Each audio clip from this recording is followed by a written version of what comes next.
সৈয়দ আহমদ শাস্ত্রী কোটি রাদিয়াল্লাহু তাআলা আনহু, ওনার ফজিলত যদি আমি সকালবেলা পর্যন্ত বর্ণনা করি, তরুণ প্রজন্মের গায়ে লাগবে না।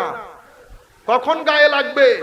যখন আমি হুজুরের ফুয়ুজাতে ধন্য হয়ে সমাজের মধ্যে অন্ধকার, সমাজের মধ্যে আলোর মতো জ্বলবো, তখন যুব সমাজ আমাকে গ্রহণ করার আগে স্যালুট সৈয়দ আহমদ শাস্ত্রী কোটির দরবারে দেবে।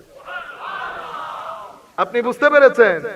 হতে আর মা হতে উনি রালু রাইনটু দেই না লইটু অনে ফলরে বুঝাই লাভ নাই।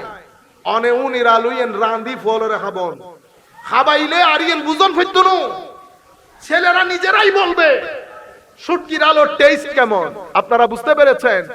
যিনি যেই দরবারের মুরিদ আপনাকে বলতে হবে না। আরাতে এখন এক আজীব কাহিনী শুরু হইছে।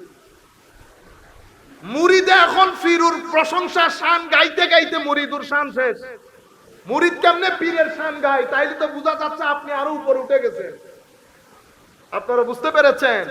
মনে রাখবেন, পীর আপনার গাছ, আপনার গাছের ফল কেমন সেটা আপনাকে দেখে আমি বুঝবো। মুসলমান, আমার নবী, ইসলাম, দ্বীন, কোরআন, এটা ডিপেন্ড করবে আমার চরিত্রের উপর, আমার জবানের উপর, আমার চোখের উপর, কানের উপর। আমার জবান ঠিক নাই, চোখ ঠিক নাই, কান ঠিক নাই। আপনি বলছেন ওয়ামা আরসালনাকা ইল্লা রাহমাতাল লিল আলামিন, আমার নবীকে আল্লাহ রহমত করে প্রেরণ করেছেন। আমার আল্লাহ আমার আপনার নবীকে রহমত করে প্রেরণ করেছেন, অথচ আমার সিনার ভিতরে 5 ফিট শরীরের সিনার ভিতরে 2 পয়সার রহমত নাই, আর আপনি বলতেছেন কুল কায়নাতের রহমত। আপনারা বুঝতে পেরেছেন? বাংলাদেশের ভূখণ্ডে আমার গ্রামের মধ্যে আমার কারণে সুখ শান্তি সব বিনষ্ট। এরপরে আপনি যদি বলেন আমার নবী রহমত হিসেবে প্রেরিত হয়েছে, মানুষ সেটাকে, নন মুসলিম সেটাকে গ্রহণ করতে চাইবে না। আপনারা বুঝতে পেরেছেন?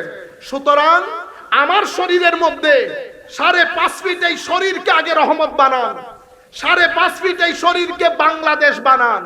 এটাকে আমি শান্ত করি, এটাতে শান্তি প্রতিষ্ঠা করি, এটাতে যদি করাপশন হয় বন্ধ করি।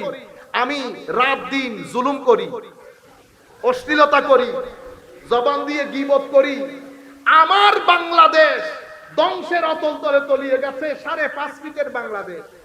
আর আপনি 92 লক্ষ বর্গ মাইল এই বাংলাদেশ, 92,000 বর্গ মাইল বাংলাদেশকে আপনি যদি বলেন দেশ নষ্ট হয়ে যার গুই ওইলে হতে গান ফেরেশতা নোয়াশিবু ফাইব হকি। আপনারা বুঝতে পেরেছেন? আমি সেই কারণে এই 2-3টা মেসেজ আমি শর্টকাট আপনাদেরকে আবার বলি। ছেলেদেরকে বলবো ফেসবুকে কমেন্ট করা বন্ধ করে দেন। আল্লাহর ওয়াস্তে বলবো ফেসবুকে কমেন্ট করা বন্ধ করে দেন। আপনি মনে করছেন আপনি সুন্নিয়তকে রেভলিউশন তৈরি করছেন, আপনার এক একটা কমেন্ট আমার নবীর সিনার মধ্যে গিয়ে লাগে। আমার নবীর খারাপ লাগে না উম্মতের এই অবস্থা দেখে? আমাকে উম্মত হিসেবে চিন্তা করতে হবে না? আমার কাজের কারণে বিশ্বদরবারে যখন আমার আমলনামা পেশ হয়, আমার নবীর চোখে পানি আসতেছে কিনা?